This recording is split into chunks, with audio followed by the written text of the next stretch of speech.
So glad you all joined us today. And just like Shannon, our presenter last week, I work for OSU Extension. And OSU Extension is an integral part of the overall land grant mission of teaching, research, and extension. We work with our communities to determine the needs of those, and then we provide programming to help meet those needs. And like Shannon said last week, we bring the Ohio State University resources to life in communities where we live and work. So if you remember from last week, just a little review, Shannon had some skill building things that she charged you all with. And one of those was to cope with stress. So again, thinking back to her presentation, and for those of you who haven't had a chance to watch that yet, when you see hers, then you'll be able to kind of know what I'm talking about. Taking care of yourself, connecting with others, knowing where to get help, and she posted some resources about that. And then she also asked that you all set a personal goal, one of those SMART goals for taking care of yourself this week. So if you haven't had a chance to do some of those things, again, I encourage you to do that because it will help as we go through this winter and this pandemic. And I too am going to ask you at the end to set a SMART goal based on the information that I reviewed today. And she did kind of allude to some of the things that I was going to review. Some of this I'm going to go through very quickly because a lot of it might be will likely be review. And then we're going to spend some more time on certain areas of it where it might not be as common knowledge, and specifically around depression and mental health issues, how exercise can help with those. So today we're going to distinguish between physical activity and exercise. People will sometimes use those terms interchangeably, but there is a little bit of a nuance, the difference in those. We're going to look at the benefits of exercise. And again, I'll skim through those pretty quickly. Going to look at how exercise can alleviate some depression symptoms. We'll spend a little more time there and reviewing some exercise recommendations, as well as identifying barriers to exercise. Again, this is where we're going to spend a little bit more time, and then learning some tips to stay motivated. So with that, I'm going to ask you all, and when I ask you questions, I'm going to do this about 3 times throughout the presentation. David will enable the chat so that you all can chat in there. He'll leave that open for about a minute for you all to type in some responses so that, you all can kind of get information from each other, get some inspiration. So do you participate in some type of exercise? And if so, what do you participate in? I also learn from you all when I do these presentations. So I always get inspired by the kinds of things that people may type. So again, if you are participating in some type of exercise, what are you doing now? And if not, that's okay. There's no judgment here whatsoever. And David will, read off a couple of those if there's something, kind of interesting, but you all can kind of learn from each other, get some inspiration there. And I'll continue on just for the sake of time as you all kind of type in there. So again, looking at the difference between physical activity and exercise, and Shannon, again, she kind of reviewed these a little bit last week, but physical activity is any activity that works your muscles and requires energy. So basically, if you're moving, then that would be considered physical activity. So all of those household and leisure activities like gardening, washing your car, housework, those activities, and even ones that are less intense than that, certainly would fall under that physical activity. Versus exercise. Exercise is a specific type of activity that is planned, it is structured, and it involves repetitive body movement, and it's done with the purpose of improving or maintaining our physical fitness. So, exercise is a deliberate form of physical activity. And again, most of us are familiar or have an idea when I say what exercise looks like. And many of you already know these benefits. So again, I'm going to skim down through these. Certainly, if you would like more information about this, you can always reach out to me. But strengthening the heart right now, improving the immune function is really important because not only are we, in the middle of a pandemic, but also we're heading into flu season. So both of those things, can impact our immune system, and exercise certainly can help with that. Lowering blood pressure, improving muscle tone, strengthening and building bones. It also, that can help prevent osteoporosis or slow down osteoporosis for those folks who may already have that. Your body is better able to use oxygen. Before I started with Extension, I actually was an exercise physiologist for 22 years. I worked in cardiac and pulmonary rehab. And one of my jobs was to do VO2 fitness test for police and fire, and we got to see the amount of oxygen they were able to extract, which was really fascinating. So the more physically fit you are, the better able your body is to use the oxygen that you are breathing in. What that means for you is that every single thing you do will be easier the more physically fit you are. Taking out the garbage, doing the laundry, going up the stairs, playing with your kids, whatever it is, the more physically fit somebody is, the easier those activities become because our bodies get more efficient at using that oxygen that we're breathing in. Exercise obviously can help reduce your body fat and also make you look fit and healthy. It can help increase your energy and improve your sleep, which I'm going to go over a little bit more under the mental health benefits, which is my next slide. And then these are the ones I'm going to spend a little bit more time here because while people may have heard of them, I was actually kind of surprised when I started looking into the research on how much benefit exercise can give. I once went to a conference and there was a physician there. It was our statewide cardiac and pulmonary rehab conference. And that physician said, if you could put the benefits of exercise into a pill, nobody would be able to afford it. And that has always kind of stuck in my mind, how much benefit exercise and physical activity gives to our bodies. So one of the mental health benefits is that it can increase or maintain cognitive function. Now, you may think, oh, well, that's only for older people, but that's not true.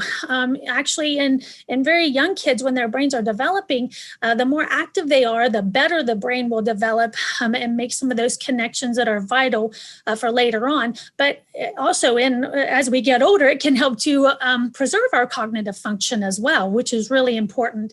And there are lots of benefits, again, for the brain, and many of those come through that improved cardiovascular health, improving blood flow to the brain, reducing inflammation in the body, as well as lowering the level of stress hormone. And Shannon talked about that a little bit last week. But also, exercise can help increase the thickness of the cerebral cortex. And that helps improve the integrity of the white matter. The white matter is that it helps with the nerve-rich gray matter of our brain, the part that actually does the work. And in studies, and when you look at brain scans in older people, oftentimes there are parts of that white matter that have deteriorated in dementia and Alzheimer's and those kinds of things. And as our cognitive ability starts to decline, a lot of that has to do with that white matter, that cerebral cortex. And exercise can help preserve that and help to keep it thick so that our brains function better. So that's a really great thing. It also helps with developing new brain cells. Which is neurogenesis, and also with neuroplasticity. And that's our brain's ability to form new neural connections and adapt throughout life. So our brain can, develop different ways of doing things. And that is especially important in the hippocampus. And the hippocampus is integral part of our memory. So again, having those new neural pathways in that area of our brain that's responsible for our memory is really important throughout our life. And especially, as we do get older. And I like this. In one research study, they concluded that even people who didn't meet the activity guidelines, which I'm going to tell you a little bit later, that, the optimal ones, even just getting 4 hours of light physical activity and achieving at least 7,500 steps or more a day was associated with higher brain volume. And it was actually equivalent to 1.5 to 2.2 years of brain aging that they saw improved in those folks. So it doesn't have to be, a tremendous amount of exercise to see those benefits for our brain. And I already talked about that new brain development, that neurogenesis. Sharper memory, again, I talked about that, about the hippocampus and those neural pathways.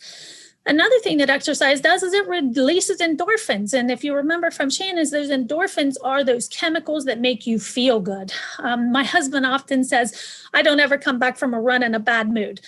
He doesn't tell me I don't leave in one, but he always says, you never come back from the run in a bad mood because, those endorphins that are released by our bodies help us feel good, make us feel energized, raise our spirits. So they're really powerful chemicals that can help with our overall mood and moderating that.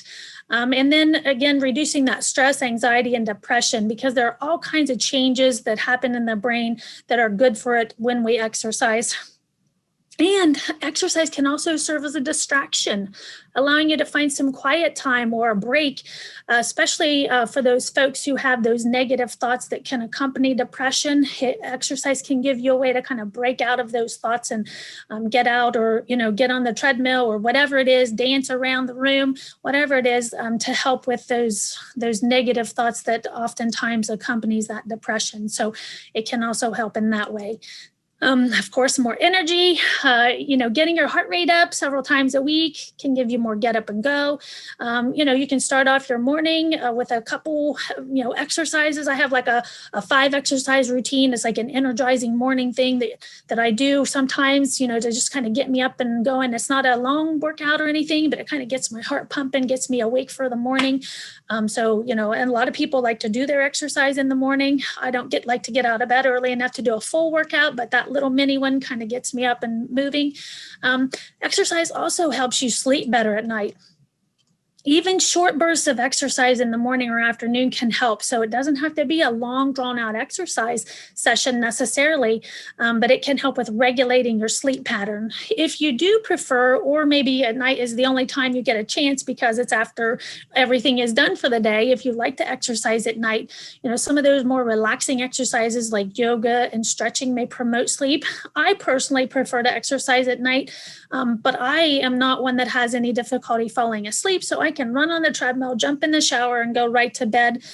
If somebody does struggle with sleep, I would recommend not exercising within at least 2 or 3 hours of bedtime. So if you're somebody who already has sleep issues, it is not recommended that you exercise too close to bedtime.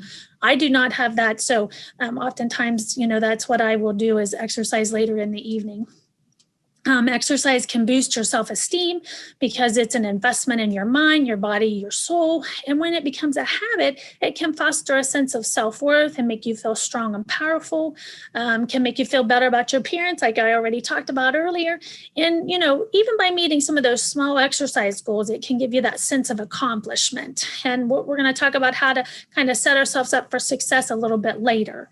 And increased resilience. When faced with mental or emotional challenges in life, exercise can help you build that resilience and those healthy ways of coping, instead of resorting to some of those not so healthy ways, that we've heard about over COVID, like alcohol sales being up and all of those things. But exercise, helps you build those more positive coping skills, and it can help again and boost your immune system, and that helps to reduce the impact of stress as well. And we know right now, these are stressful times for many of us, especially as we head into the holidays. So for those of you who do exercise, why do you exercise? What is your motivation for exercising or being active? Mine, it definitely helps with my mental health. As my husband will tell you, and my kids, when they were younger, they would say, "Mom, you need to go for a run," if it had been a few days, because they could tell I was getting a little bit short. Also, I have a very strong history of heart disease. So that's another one of my whys, is that I want to help prevent physical health issues as well, so that I can be around for a long time. So what is your why? Why do you exercise? And again, if you want to type those in the chat, and kind of give inspiration to some of our other people. And I, of course, I'm going to look at these as well after this, because I get inspiration from you all as I do these presentations. I'm always in awe of some of the creative things that people are doing out there. And so I love to. So some of and I don't want to confuse you, because in a minute I'm going to give you what the recommendations are. These evidence-based recommendations specifically are for treating someone with depression. So when I give you different recommendations a little bit later, I don't want you to be confused. The ones I'm going to give you in a bit are just general recommendations. These are specific recommendations for folks who may have for reducing depressive symptoms. So again, and these are from 2013, but for helping with depressive symptoms, what they found was that aerobic exercise is the one of choice. Strength training gives you benefits, but aerobic, was found to give the most benefits as far as helping with depression. 3 times a week for 45 to 60 minutes of a moderate intensity. And again, I'm going to review those things in a minute, for 10 to 12 weeks. So this was the optimal dose that they found was beneficial for folks who have depressive symptoms. And they found that, the shorter doses, meaning shorter amounts of exercise, gave benefits, shorter time frame gave benefits, but really this was kind of where they got the most bang for their buck. And obviously we would want to make this a habit for the rest of our lives, but this was kind of, they were looking at, does exercise really have benefits in treating major depressive disorder in those patients? And so this is what they found was kind of the best prescription, if you will, for that specific intervention. So when I give you the recommendations a little bit later, I don't want you to be confused as to why I had two different ones here. I'm just going to cite a couple research studies. Because again, the research is just fascinating on the benefits of exercise for mental health. And this was a research study showed that people who exercise between 2.5 and 7.5 hours per week reported better mental health. But once you went over 7.5 hours a week, the mental health issues went up pretty significantly. Depression and anxiety specifically, the rates of those went up significantly. Now, whether people already had those and were exercising longer or what, wasn't really clear, but really around 4 hours, 4 to 5 hours was really the sweet spot for people who have mental health conditions. It's kind of where they got the most bang, and so that 2.5 to 7.5 hours is really the range that's best for folks who may have depression or anxiety. And above 7.5 hours, they saw that those rates start to go up pretty significantly. Another research study by Harvard School of Public Health showed that running for 15 minutes a day or walking for an hour reduced the risk of major depression by 26%. 26%, you could reduce your risk of a major depressive episode or disorder later on just by either running for 15 minutes or walking an hour every day. That is huge, especially if you already have a family history or something like that, that this could be an integral part of helping prevent you from having those mental health challenges. And, studies show that exercise can treat mild to moderate depression as effectively as depressant medications, but without some of those side effects. Now, that's not to say that if you're taking some kind of medication that you stop doing that. Absolutely not. You always want to work with your healthcare provider, but exercise can be a significant part of the overall, treatment for depression and for depressive symptoms for many folks. And then leisure time exercise of any intensity, read that, any intensity. So if you were moving, doing anything at all, provides protection against future depression. And so what they have thought was that modest changes in the population. So if every single person in the United States increased their activity or their exercise levels by a little bit, we would see a substantial reduction in the number of new cases of depression. Because if you kind of put that across, millions of people, if all of those people up their activity by just a little bit, we would see a huge reduction. So that has huge, public health implications for us as a nation. By encouraging people to be more active, that we can reduce the demand for those services. And of course, here are the most recent general recommendations for Americans. And this is from the U.S. Department of Health and Human Services Physical Activity Guidelines for Americans, their second edition. So what they recommend is that we get at least 150 to 300 minutes of moderate intensity aerobic activity like walking, brisk walking, or fast dancing, or 75 to 150 minutes of vigorous aerobic activity like running, swimming, or cycling each week. You can combine those two. So you can do a mix of moderate and vigorous activity and adjust your time accordingly as well there. They also recommend that you do some kind of muscle strengthening activity at least 2 times a week. Whether that be, push-ups, sit-ups, body weight exercises, or weights, or some other form of resistance. And muscle strengthening kind of gets the kind of overlooked oftentimes, but it really does help as well. It triggers endorphins that improve your mood, release stress, and it eases symptoms of anxiety and depression as well. Most of the research has been focused on aerobic exercise, but strength training also gives us benefits. In addition addition to the strength training, and I didn't put these on there, stretching and balance exercise is also recommended, but they're not necessarily, indicated for mental health. So I didn't include them, but you would want to include those in an overall exercise plan. The real takeaway for the recommendations, though, from 2018 is that adults need to move more and sit less. Bottom line, we're sitting too much, we're not moving enough, and just by moving more, we can dramatically increase our health. So, what are some of those obstacles to exercise? Feeling, particularly, with that seasonal affective disorder or winter blues, feeling exhausted, feeling overwhelmed, feeling hopeless, that feeling bad about yourself, feeling pain, not having any time, and again, this is one that's common, and I know a lot of folks are struggling because they're balancing multiple hats right now as kids are maybe doing school from home, or maybe there's no childcare. But really, the average American spends about 53 minutes a day commuting to and from work, and now many of us are not doing that. So, there's that. Maybe you can think of, is there a way that you can get back some of that time? And if you can't absolutely find time through the week, you can be a weekend warrior. It's not the most desirable thing, but a recent study in the United Kingdom found that people who squeeze their exercise sessions into 1 or 2 days during the weekend experience almost as many health benefits as those who work out more often. So if you can't get in that, that workout through the week, and the weekends are better, then that is going to be better than just saying, I can't get in 3 days or 4 days a week, so I'm not going to do it at all. So doing it on the weekends is going to be better than not doing anything. So, whenever you can do it, get it in, because it's going to be beneficial to you, to your health.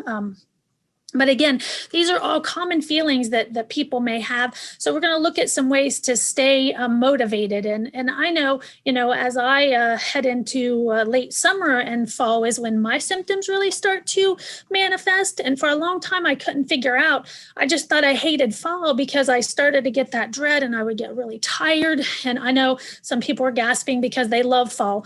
I know I am not one of those people. And I just thought I hated fall. And it wasn't until a few years ago that I finally connected the dots, because I always thought winter blues or seasonal affective disorder didn't happen until later. And really, it can happen anytime. Some people will have those symptoms in the summer months. And so it wasn't until I really started to research this more that I realized that my symptoms set on in that late summer, early fall, as the days start to get shorter and it starts to get colder and less light and all of those things.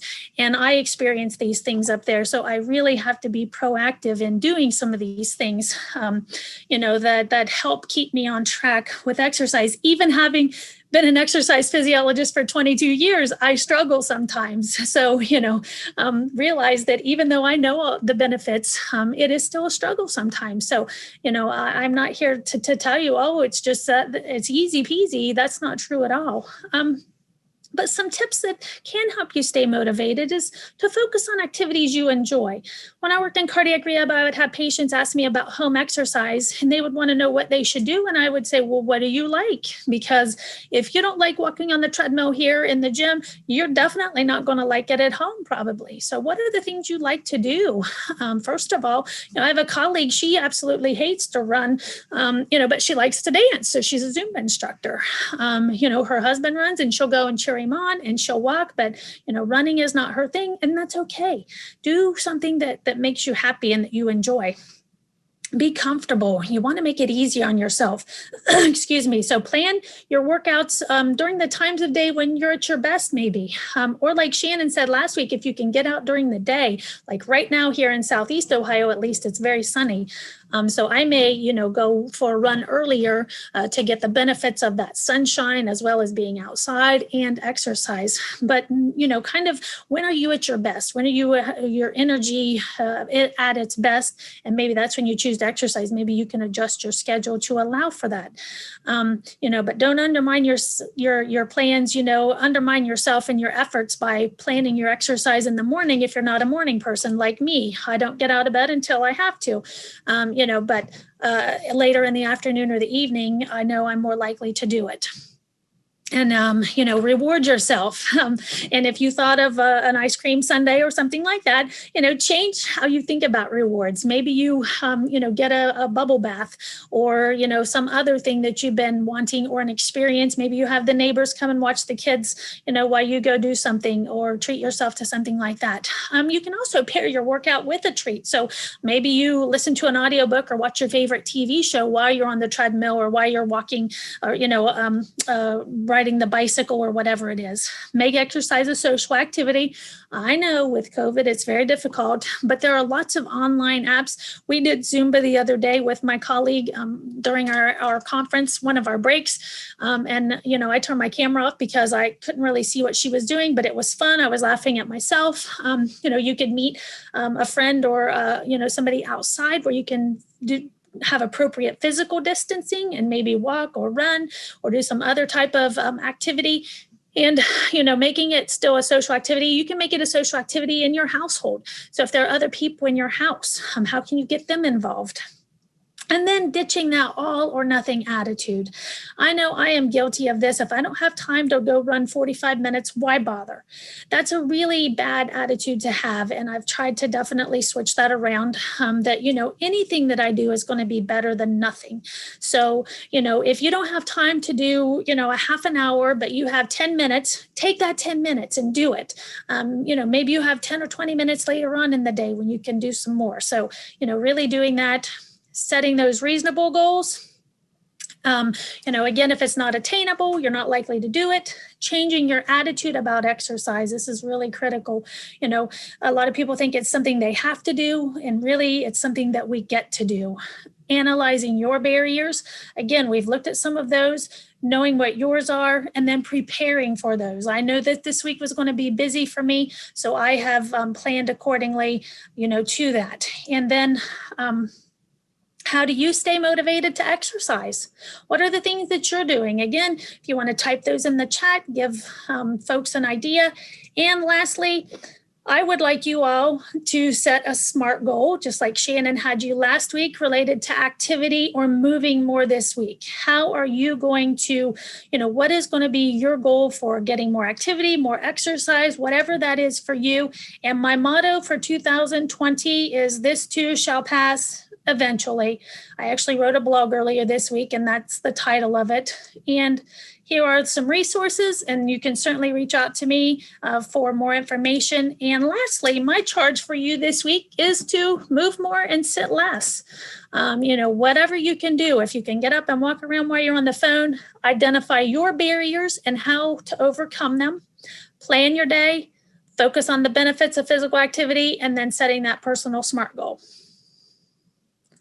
And next week, we'll have Bern back for the next in our series. So she will be with us looking at beating the blues through kindness and gratitude. And I know we're at 1. I will continue to stay on here. So if anybody has questions. David, did anybody have any in the Q&A? We've got a couple. Okay. Wanted to say thanks to everyone for all of your chats and input. Misty, I couldn't keep up with it, to be honest with you. There's so much there. So I encourage you to go check it out. Sounds like people are doing all kinds of different workouts and just being creative with ways to stay connected and stay physically active together. I can't wait to see it. As far as the questions go, is there a free option? And you may not, so this first one, not sure if you know this, but is there a free option for OSU employees on the health plan to get a VO2 max test? Yeah, I'm not sure about that. That would be something you would have to check into. You may be able to, get it. I know we would have, I went to OU, the other university, and, we occasionally would be running like, showing people how to learn the machines. And so we might do it in that way. So if it's not free, you might see if there are opportunities where they're learning and you can be a guinea pig, if you will. Sounds good. And someone put in the chat, there used to be a free option as a student for VO2 max testing. So if anyone's a student, maybe check it out at the RPAC. Another question is, when does physical activity turn into exercise? Well, that's a good question, and exercise. I don't really have a clear cut. They really say the aerobic exercise is considered. It used to be 30 minutes when I first started doing this, but now they say 10 minutes of exercise at a time. If you can get, if you don't have a half an hour to devote to it. So I would say if it's, if you've done it for 5 or 10 minutes, then I would consider that exercise. And you can add all that up. It can be cumulative throughout the day. So it doesn't have to be in one big chunk. But if you've done it for 5 or 10 minutes, I would certainly say that you could consider that. And if you're, breathing hard, starting to work up a little bit of a sweat, those are all kind of where we start thinking about that being considered exercise. Okay, another question or more of a statement is, I would love to learn more about a wake up routine. Okay. Reach out to me. I can, I'm happy to send. I have all kinds of little things there that I have saved on my phone and stuff. I can give you my email. It's harmon.416@osu.edu, and reach out to me, and I'd be happy to send you some things. Sounds good. We'll put that in the chat as well, so everyone can take a note. We'll do a couple more questions. We'll try to stay until like 5 after or so, and then we'll let everyone go. What are the ways that people who aren't self-motivated can find motivation or support for physical activity? Get a buddy. And they don't have to necessarily be somebody that's exercising there in your home, but my husband and I, we work together. So there's some nights when I don't really have the motivation, and he'll be like, come on, let's go work out. I have a colleague in another county who is working on a healthier eating, and she has an accountability buddy, that somebody who's checking in with her, so write down your goals. You didn't just show up for this meeting. You had it planned. You had it on your calendar. That's why you're here. We don't just spontaneously say, oh, well, I think I'm just going to look for a meeting to get onto today. We have it planned. And that's why I said kind of planning your day. Where can you fit in exercise so that you're planning that? Again, find those people that inspire you. Say, hey, what do you do? And again, identifying your barriers and then working around them. I know that I'm guilty. If I go upstairs when I'm done working and sit down, I'm not as likely to exercise. So oftentimes when I'm done working, I will go right up and get right to exercise before dinner, because I'm more likely to do it. So I know where my weaknesses are. I know where my kind of, cracks are in the foundation, and I try to fill those in and, minimize those. Sure. The next question, again, it may be one that you may need to reach out to the OSU health plan for, but has Ohio State ever considered a free gym membership like YMCA or anything else in our health plan? Yeah, I'm not sure whether they've considered that or not. I know there used to be some incentives when I first started, but I don't know. The plans change, so much that you would have to check into that and see, what's available, and depending on where you are in the state and things like that. I know different communities will offer discounts, to members and things like that, but I don't know if we get that through the insurance. Sure. We'll do one more. I spend at least 2 to 4 hours cleaning daily. Is that an effective way to exercise? It certainly can be, add up to that. There's actually lots of evidence that shows those folks who have the most active jobs tend to be better, healthier than those of us who may sit behind a computer all day. Maybe then we go run for an hour and then we come home and sit more. So when you're more active in general, you tend to be healthier. So yeah, if you're cleaning and being active, that could certainly count as towards that, total time of being physically active and exercising for sure. And I was going to mention that, if you may be one of those people that sits at the desk all day and then runs for an hour. So maybe your goal is to get up more throughout the day. You may be the person who's active all day, but doesn't necessarily participate in a regular exercise routine. So maybe you want to incorporate that. And then there's people who are both. So. Sounds good. We really appreciate everyone coming out today. You should be receiving an email here in the next 10 minutes or so with the post-evaluation survey. So if you want your plan for health points, please do your post-evaluation survey and knowledge check. We really, really appreciate everyone's feedback who does those. And just want to say thanks to Misty for joining us today and leading this presentation. Yeah, and feel free to reach out to me if you have other questions. I'm always happy to help. Thank you.